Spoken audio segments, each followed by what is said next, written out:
No Salmo de número 2, eu comecei a falar para os irmãos que é um salmo messiânico.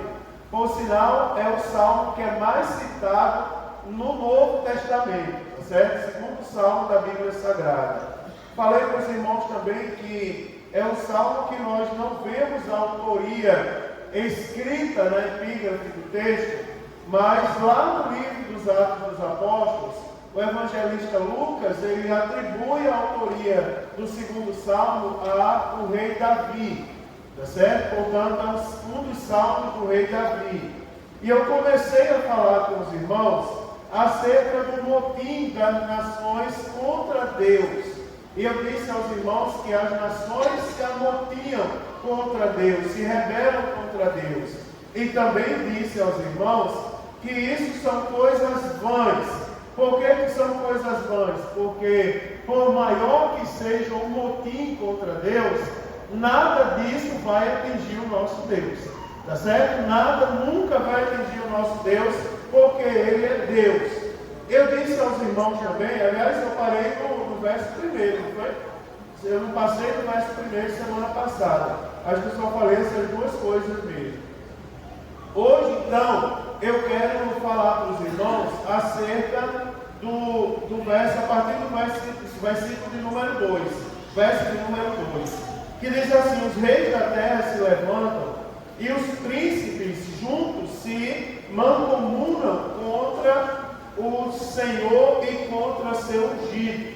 Irmãos amados, aqui nós temos, e é aqui que eu quero começar hoje, aqui nós temos que as pessoas, e independente do tipo das pessoas, semana passada eu chamei muita atenção dos irmãos para terem cuidado, para de repente você não estar fazendo parte de uma forma inconsciente de um motim contra Deus.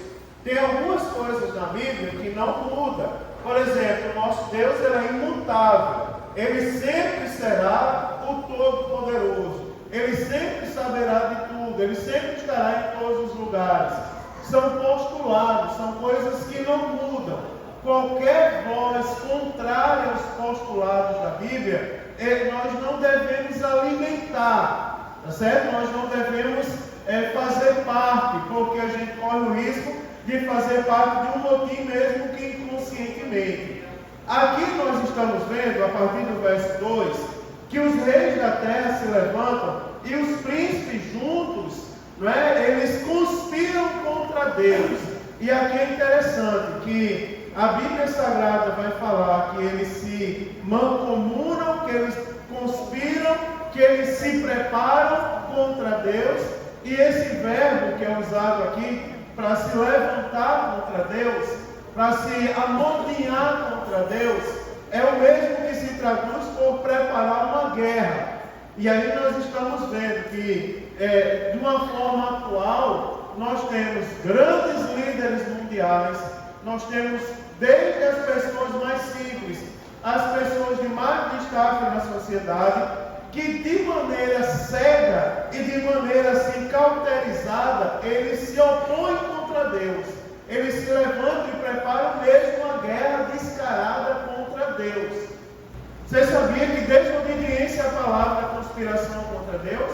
Os ímpios que não conhecem Deus, eles preparam guerra, eles se preparam para a guerra contra Deus, irmãos. Eles se colocam numa posição terrível. E aqui não é uma coisa temporária, é um ódio que está entranhado no coração daquele que não tem Deus. Se tem no seu coração, por exemplo, um sentimento de que Deus não está olhando para mim, Deus não me vê, Deus não está respondendo minha oração, essa noite eu quero que você mude o conceito do seu coração. Porque o nosso Deus não muda, Ele está atento a tudo, Ele conhece tudo. Nós não podemos usar palavras que confrontem a natureza do nosso Deus.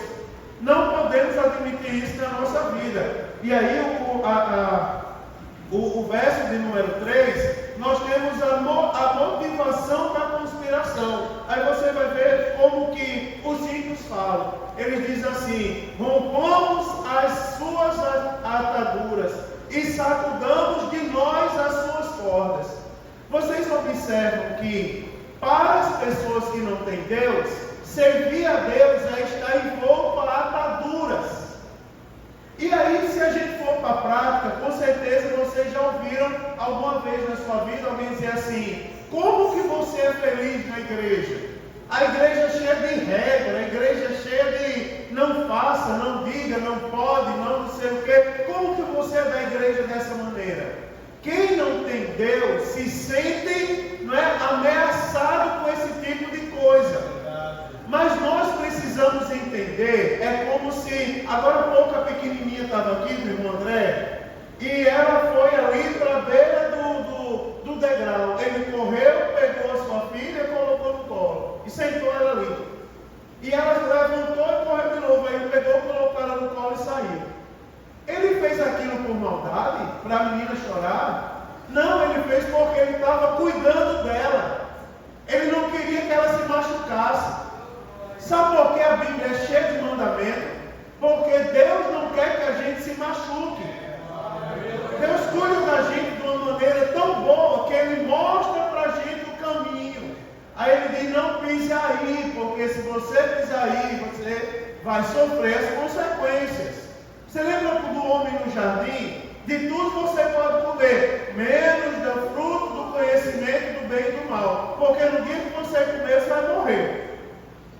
E foi como fez, provou, comeu. Foi o que aconteceu com o homem. Seus dias agora serão limitados em 120 anos. E agora você, no suor do seu rosto você vai comer. A terra vai produzir espinho. Vão pôr inimizade entre você e os animais. As mulheres vão sentir dor de parto e serão submissas aos seus maridos. Houve consequência, porque Deus ele coloca as regras. Ensinando aos novos convertidos, eu sempre digo para eles o seguinte: além da figura do semáforo, que eu digo assim, vai identificando na Bíblia o que pode e o que não pode. Quando você estiver lendo a Bíblia, você vai lembrando do semáforo. Porque tem coisas na Bíblia que é o sinal verde. Pode fazer, orar sem cessar. Né, irmãos? Pode fazer. Tem coisas na Bíblia que é o sinal amarelo. E aí, acautelai-vos do falso profeta. Tem coisas na Bíblia que ela manda a gente ter cuidado. E tem coisas que a Bíblia diz: não faça. E é bom para a gente quando a gente não faz. E você compara as regras de trânsito. Por exemplo, você infringiu a regra de trânsito, no final do mês você vai sofrer as consequências. Ou no mesmo dia. Você não vai dormir em paz. E pensa uma coisa terrível, é mexer no bolso. Mesmo quando a gente tem culpa. Agora, se você pega essa via aqui, que passa de frente a essa igreja, velocidade aqui é 60 km. Agora tem horas no dia que vai andar aqui em 60 km, para você ver. Aliás, 60 não, é 40. Vai andar com 40 km aqui, para você ver se o povo não vem buzinando em cima de você, colado, atribulando para você correr. Eu não estou nem aí, pode reclamar. Eu vou no limite da velocidade. O carro é convertido. E o meu pé também. Vou no limite da velocidade. Você tem que acelerar? Não. Se você quiser acelerar, acelere e arque com as consequências. Eu prefiro estar dentro da regra. Eu prefiro estar dentro da lei. Sabe por quê, irmãos? Porque Deus, Ele deixou isso aqui para o nosso bem. Ele não deixou isso aqui para o nosso mal, não. Ele deixou para o nosso bem. Examinai as Escrituras. Não é verdade? Não, lâmpada para os meus pés é a tua palavra, luz para o meu caminho. Não é? Ele deixou a palavra para isso. Agora, quem não tem Deus, chama a palavra de atadura. Você vê o que é que o povo diz aqui no verso 3. Ele diz assim: rompamos as suas ataduras e sacudamos de nós as suas cordas. Os homens querem viver, irmão, de maneira que agrade a sua própria vontade, que satisfaça o seu próprio ego. Você sabia que tem muito crente que quer viver dessa maneira? Você sabia que tem muito crente que diz assim: eu acho assim, e na minha cabeça é assim, e vai ser assim? Você sabia que tem? Mas a gente está aprendendo a Bíblia, e a Bíblia precisa mudar a gente. O crente não anda segundo as suas vontades, ele anda segundo a vontade de Deus. Já não mais vive eu, Cristo vive em mim, e Ele tem o controle da nossa vida.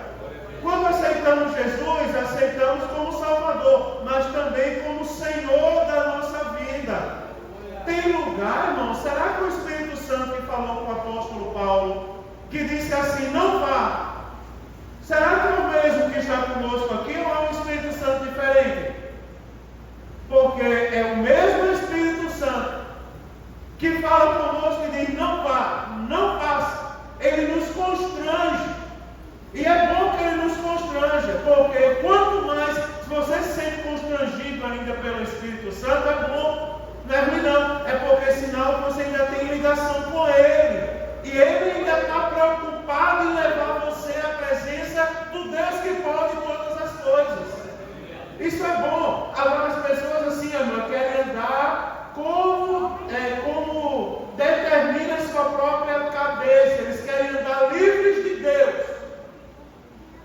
Cuidado com frases feitas, né? Com frases elaboradas.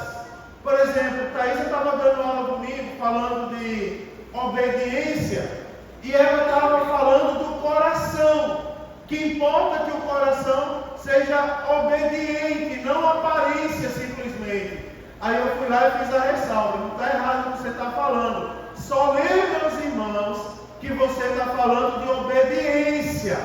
Agora, quando o assunto é evangelização, que é uma das missões principais da igreja, a gente tem que ser visto.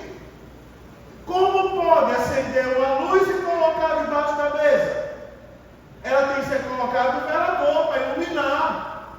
Na verdade, vocês são o sal da terra, vocês são a luz do mundo. A Bíblia diz, você não tem opção, você é e acabou. É o que diz a Bíblia. Cuidado com frase feita.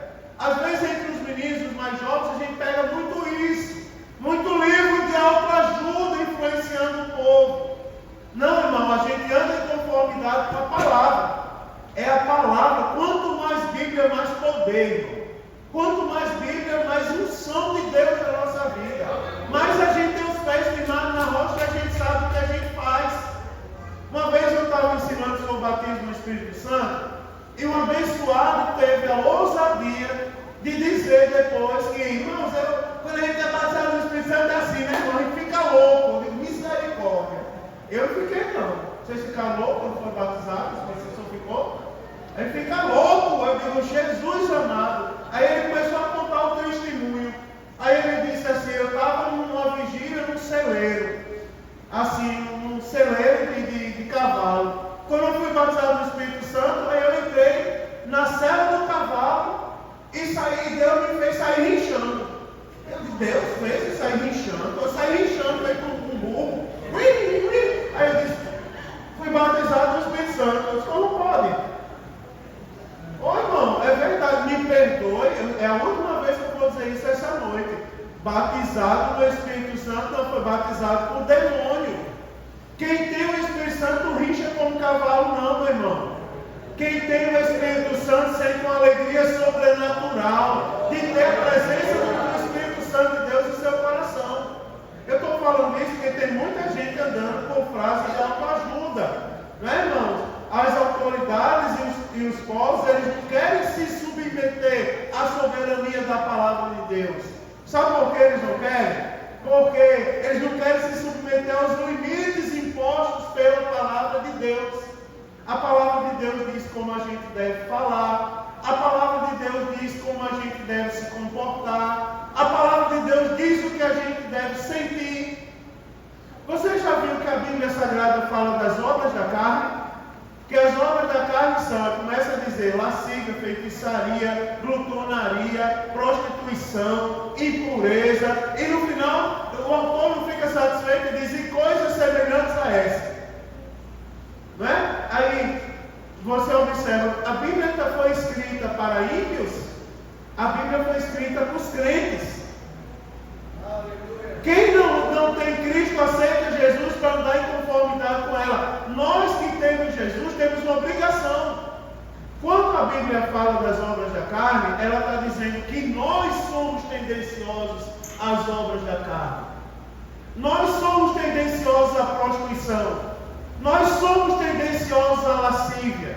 Nós somos tendenciosos à glutonaria, à impureza. Nós somos tendenciosos. E vocês sabem disso. A nossa carne nos impulsiona a isso. Mas a Bíblia diz como nós devemos andar. Mas o fruto do Espírito ou seja, quem tem o Espírito Santo no coração, o fruto do Espírito, dá o fruto. E o fruto tem as suas virtudes. Amor, paz, alegria, longanimidade, benignidade, fé, mansidão e temperança. E ainda diz, contra essas coisas não há lei. O Espírito Santo está dentro de nós, brotando isso. E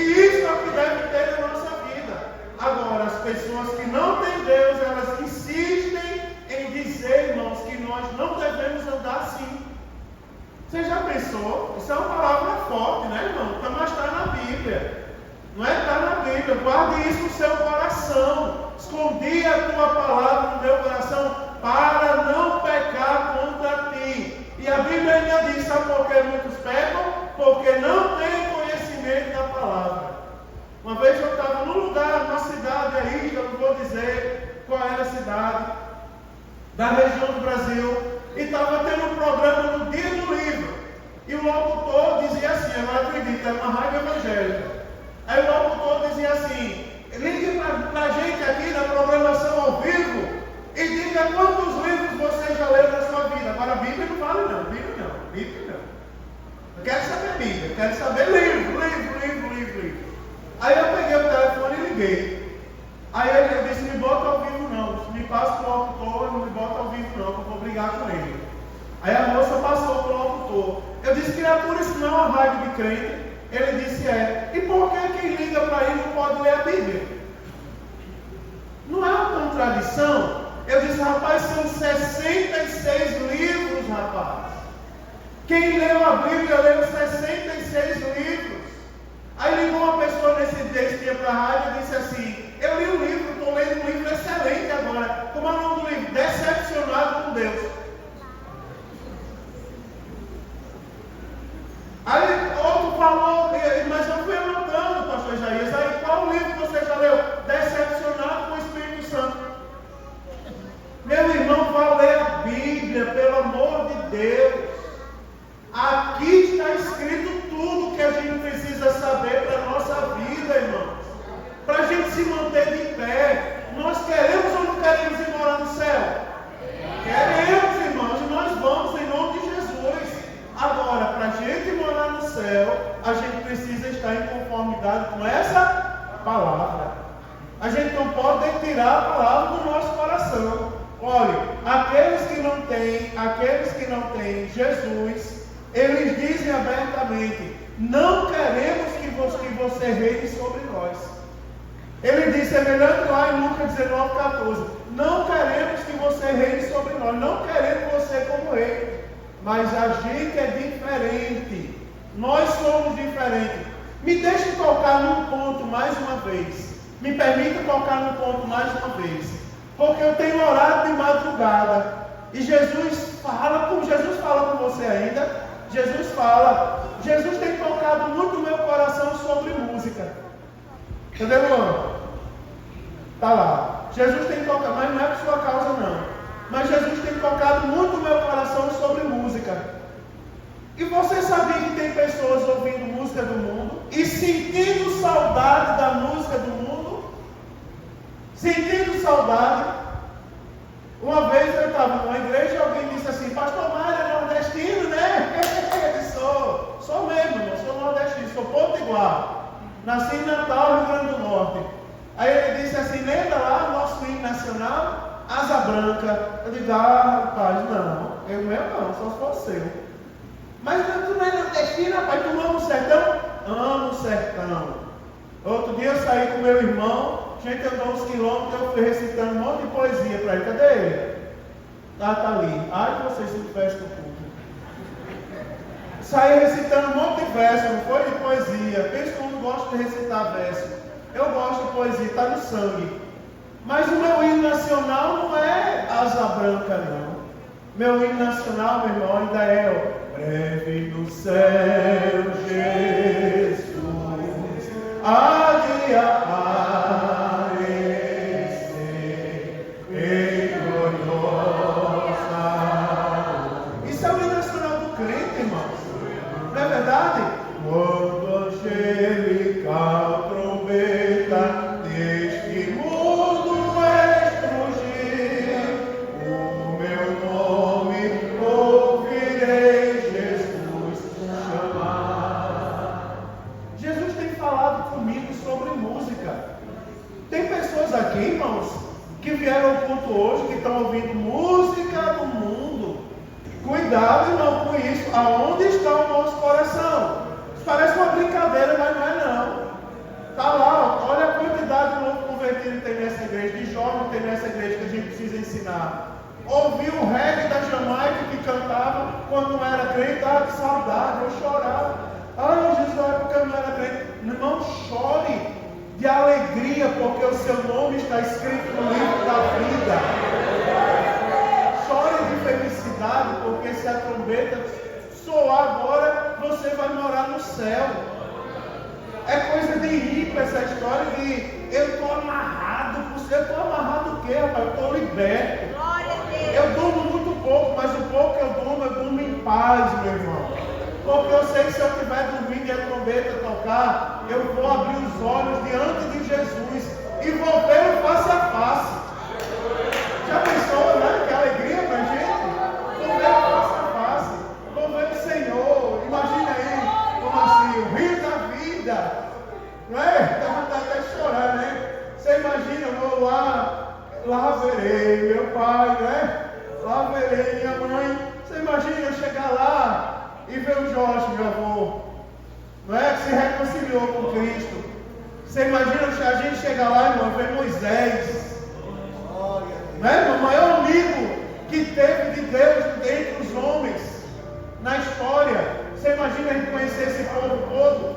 Imagina, a gente fica imaginando como é um anjo. E você imagina que lá no céu a gente vai ver os anjos. Né, irmão? A gente vai estar com o corpo glorioso. Eu vou lá me pegar com esse mundo, irmão. Esse mundo e a sua concupiscência, ele vai passar. Eu estou gastando um tempinho nisso porque Deus falou comigo de madrugada. Para de sentir saudade do mundo, irmão. Se alegre porque você foi chamado, separado por Deus, irmão. E Deus colocou, né, um nome que está acima de todos os nomes. Você imagina, eu não sei como vai ser meu nome lá no céu, mas a Bíblia fala que nós vamos receber uma pedra, é onde lá está escrito um novo nome. Já pensou um negócio desse? Já pensou, meu irmão? Né? Olha, eu vou dizer uma coisa, pare de sentir saudade do mundo. Pare. Né, irmão? Quem tem essa história de ser, quem tem Jesus está livre. Quem tem Jesus tem liberdade. Né, irmão? O mundo não sente o que a gente sente. Eu estou orando para Jesus levantar o paralítico da cadeira de roda nessa igreja. Eu quero ver batismo no Espírito Santo nessa igreja. E eu não vou desistir. Ainda que fique só eu tomando, mas vocês são crentes também. Mas eu disse, Jesus, o Senhor não mudou. É por isso que eu estou dizendo, irmão, não vale a pena olhar para trás. Não vale a pena lembrar do mundo. Isso não vai acrescentar nada na sua vida. Agora, cada vez que você olha para o alto de onde vem o nosso socorro, aí você se torna mais participante das coisas do céu. 1000 cairão ao teu lado, 10.000 à tua direita, mas você não será atingido. A história só vive isso quem reconhece que é uma nova criatura, que está com Cristo agora. Irmãos amados, a gente precisa ser participante disso. Ore comigo, Senhor, levanta um paralítico no meio da minha igreja. Jesus está salvando, é o maior milagre. Mas se você quer ver sinal, vamos pedir a Jesus que Ele vai operar milagre. Senhor, toda opressão vai sair assim de repente. Pô! Mas no nome de Jesus você vai ver quem é o Deus que você serve. Preste atenção a um detalhe, agora tem um detalhe. Porque a Bíblia vai dizer assim, ó. Você diz, aliás, o verso de número 4 vai dizer assim: aquele que habita no céu. Preste atenção agora uma coisa interessante. A reação do céu. A motivação é que os ímpios, eles não querem andar conforme Deus. Querem andar conforme as suas próprias convicções. Mas nós somos crentes. Agora você vai ver o verso 4, a reação do céu qual é? Aquele que habita no céu se rirá. Olha o que a Bíblia diz, aquele que habita no céu se rirá. Aí o texto diz assim: o Senhor zombará deles. Irmão, você observa uma coisa interessante. Agora, observe comigo uma coisa interessante. É que Deus reage, tem algumas coisas que Deus não faz. A gente diz que Deus faz pela nossa limitação. Mas você imagina que o máximo que poderia acontecer de Deus, olhando o povo zombar dele, é Deus rir. Quando a Bíblia diz que Deus ri, que Deus reage com humor, que Deus reage com desdém, é porque a gente já sabe, irmão, que nenhum motim contra Deus é capaz de atingir Deus. É bom, eu já falei para os irmãos, são coisas vãs. Aí a Bíblia vai dizer assim: Deus reage com humor. Ele não está nem um pouco ameaçado, irmão, pelas pessoas que fingem que Ele não existe. alguma coisa, ele vai deixar de existir por causa disso? Não. Não caia nesse engano. Não, o pecado, ó, ele está batendo a porta. Jesus está batendo a porta no coração. Mas o pecado está aqui também batendo. Tem coisa que a gente faz, ó, tem coisa que a gente faz que é para nossa precaução. Por exemplo, eu vou falar uma coisa para vocês que eu faço. Às vezes Thaisa some, como sumiu agora. Às vezes ela trabalha, Thaisa trabalha, tem vezes que ela tem que ficar no trabalho até mais tarde. E eu digo às irmãs, eu disse na reunião de obreiros aqui, eu disse, se vocês virem uma mulher desconhecida se aproximar de mim, qualquer uma das irmãs vem e sente perto. Aqui aceitou Jesus uma mulher, outro dia eu chamei a irmã Rosane, cadê ela? Está lá, para vir orar comigo pela mulher. Outro dia aceitou Jesus, veio uma moça aqui aceitar Jesus, e eu chamei a irmã Neuza junto com a irmã Nayara, para vir aqui, para alguém ajudar a orar. Mas pastor, o senhor não se confia de orar? Claro, irmão, eu sou pastor de igreja, eu tenho que abraçar todo mundo. Não é pastor de igreja que faz distinção, não. Mas a Bíblia diz assim, ó, fuja da aparência do mal. É ou não é, irmãos? Fuja da aparência do mal. Aí a mesma Bíblia vai dizer, ó, tem que fugir da aparência do mal. Fugir mesmo, se separar. Nós somos chamados a isso. Jesus está batendo a porta, mas o mal também. Eu vou falar, cuidado com a corrupção desses dias. Cuidado com a degradação moral desses dias. Cuidado com o palavreado que não agrada a Deus desses dias. Não faça isso nem por brincadeira. Uma moça disse a mim que estava apaixonada por um rapaz, aí deu o negócio de amarrar cabelo com o rapaz com perfume amarrado. Aí eu disse, na minha época, se eu ganhasse o negócio de amarrar cabelo com perfume, eu dizia, pronto, a menina fez uma macumba e me deu. Que arrumação é essa, rapaz? Está apaixonado, vai orar. Não é verdade? Vai dobrar o joelho e orar e perguntar se é da vontade de Deus. Conversar, mas são coisinhas pequenas que se a gente tomar cuidado, a gente se assemelha com o mundo. Agora, a reação do céu é rir. É assim, irmão, o braço de carne não pode desafiar Deus, nem abala o trono de Deus de forma alguma. Pode se amontoar o mundo todo, com todo o seu poder, mas nada disso vai abalar o poder de Deus na nossa vida. Nada nos separará, nem abalará Deus. Deus, ele envia o vento, e os ímpios, a gente viu no Salmo 1, eles se tornam como palha. Você vai ver agora no verso de número 5, que está escrito assim, ó. Então lhes falará na sua ira, e no seu furor os confundirá. Depois de rir dele, Deus fala. Agora eu vou dizer uma coisa para você, como é que Deus fala? Está aqui. Não é, irmãos? Como é que Deus fala? Está aqui. Depois que o ímpio zomba bem muito de Deus, se amontoa contra Deus, cria tantas coisas contra Deus, o final deles vai ser o quê? A ira de Deus. Agora, a ira de Deus, a Bíblia está dizendo assim, ó, na sua ira, verso 5. Então lhes falará na sua ira e no seu furor os confundirá. Como que está representada a ira de Deus? Será que a gente vai ver Deus esbravejando? Quando a gente fala da ira de Deus, a gente está se referindo às sequelas do pecado, conforme está previsto na palavra. Qual é o final do pecado, irmãos? A destruição, isso já está escrito. A manifestação da ira de Deus não é outra coisa, senão o cumprimento da palavra de Deus que já está posta em nossas mãos, que é a palavra, que é a Bíblia Sagrada. Depois disso tudo, o ímpio vai entender que ele não deveria ter sido assim. Ele vai entender que ele deveria ter sido fiel a Deus. Por quê? Porque agora, depois de rir dele, aí agora Deus fala, né, irmãos? E não precisa atacar, porque o sopro da boca de Deus é suficiente. Né? Então, no momento que o poder desses povos está assim no ápice, né, no ponto mais forte, aí vem a palavra de Deus contra eles. Você imagina o mundo todinho apontando todas as armas para o céu. Vamos matar Deus. Será que eles vão conseguir matar Deus?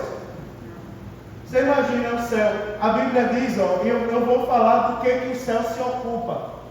A Bíblia diz que o Senhor está à procura dos verdadeiros adoradores. A Bíblia não diz que o Senhor está à procura dos ímpios, não, está à procura dos verdadeiros adoradores que o adorem em espírito e em verdade. A mesma Bíblia diz que os anjos se inclinam do céu para entender a graça. Você imagina com que o céu está preocupado? Está preocupado em compreender, porque os anjos não vivem a graça, o favor imerecido de Deus, porque eles já são salvos, estão lá, os que estão no céu, os que se amontoaram já são condenados. A graça é um favor imerecido de Deus para a gente, para a igreja. Deus mandou Jesus para salvar a igreja, uma coisa para nós. Aí os anjos eles querem entender que coisa maravilhosa é essa chamada de graça. A Bíblia diz que eles se inclinam para compreender a graça. Olha com o que o céu está preocupado. O céu está preocupado em ver a gente convertido. O que chama a atenção do céu é a nossa conversão e não a nossa impiedade.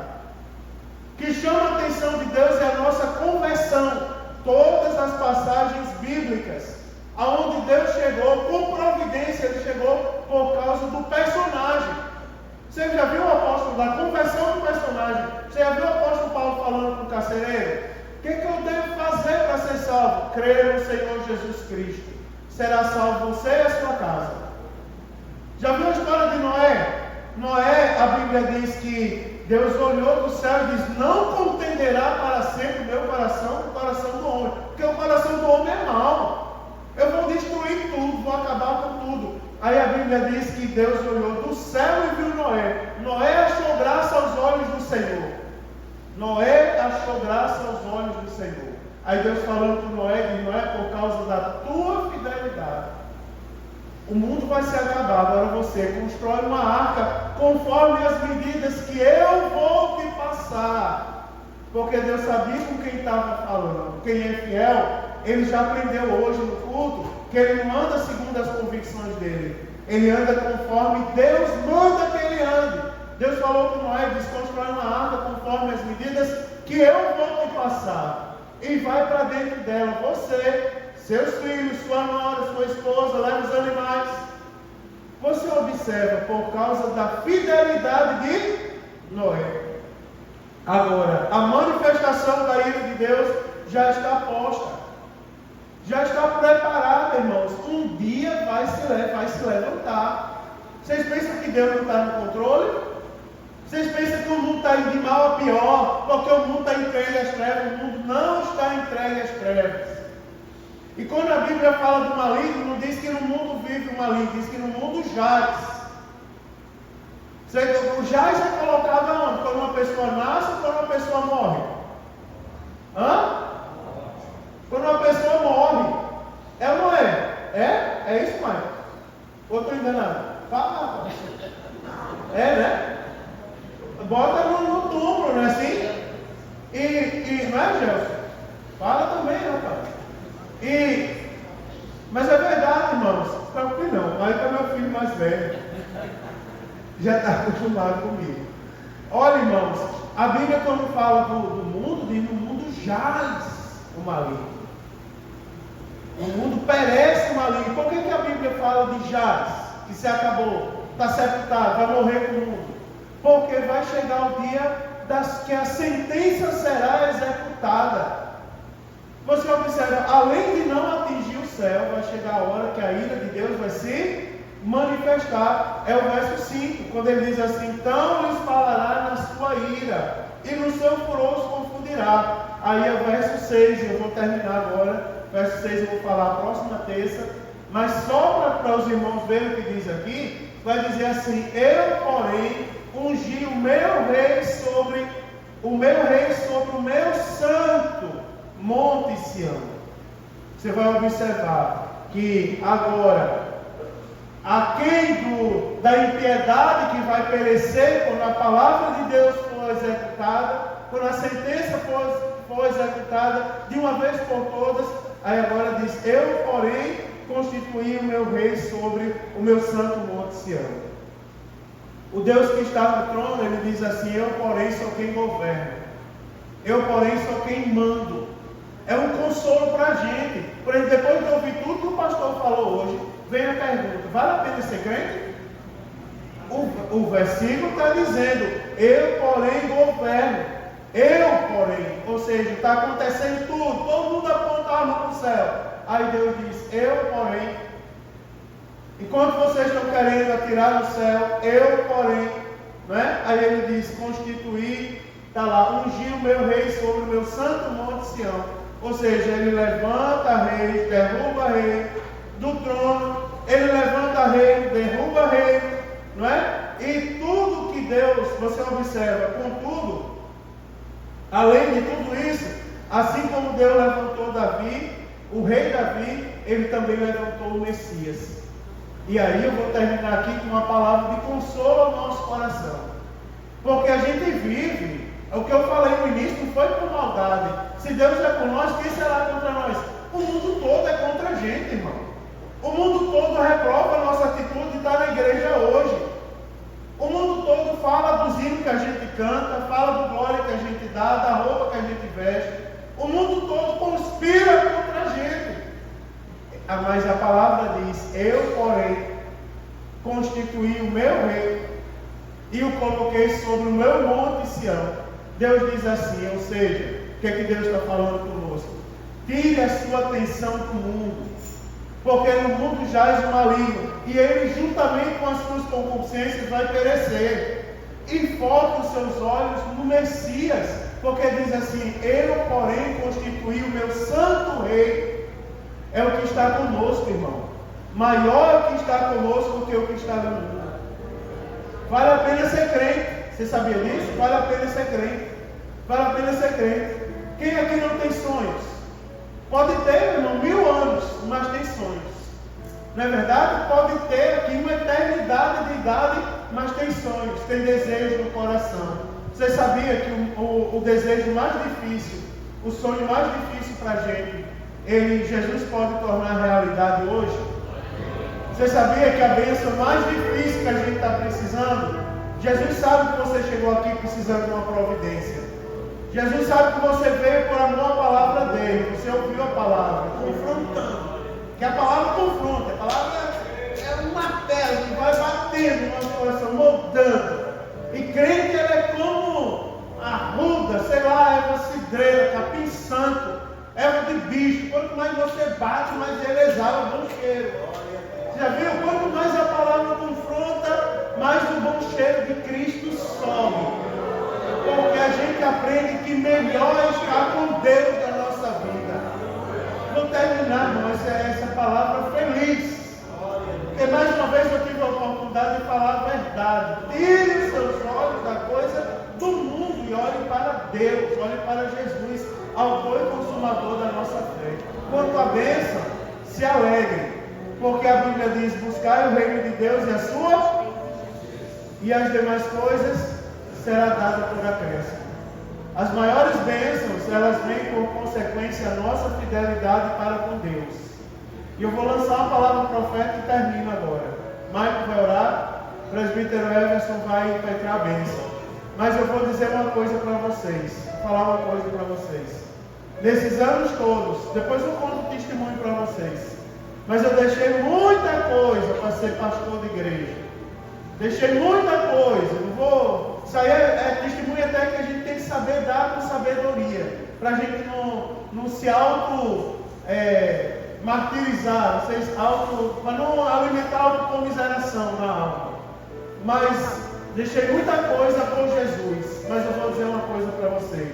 Se cumpre a palavra de Deus quando diz, fui moço, fui velho. Nunca vi um justo desamparado, nem a sua descendência mendigar o pão. Assim como eu disse que Jesus me revelou pessoas que estavam ouvindo música e lembrando do passado, Jesus também me revelou que você não deve se preocupar. Vê os lírios do campo? Como se veste tão bem, nem Salomão em toda a sua glória. Não é, irmão? Se vestiu tão bem. Olhe para você essa noite. Não é, irmão? Você é como árvore plantada junto ao ribeiro de águas. Fruto vai brotar na estação própria. As folhas não cairão. Tudo que você fizer vai prosperar, porque Jesus está com você. Jesus está com você. Agora seja convicto. Não é? Seja convicto. Diga assim: Senhor, essa noite eu vou deixar de olhar para o pecado. Vou deixar de olhar para as coisas ruins desse mundo, porque o Senhor está comigo. Pronto. Deus está comigo. E a gente canta, não é? Se Cristo comigo vai, eu irei e não temerei, convosco irei, comigo retrato servir a Jesus, levar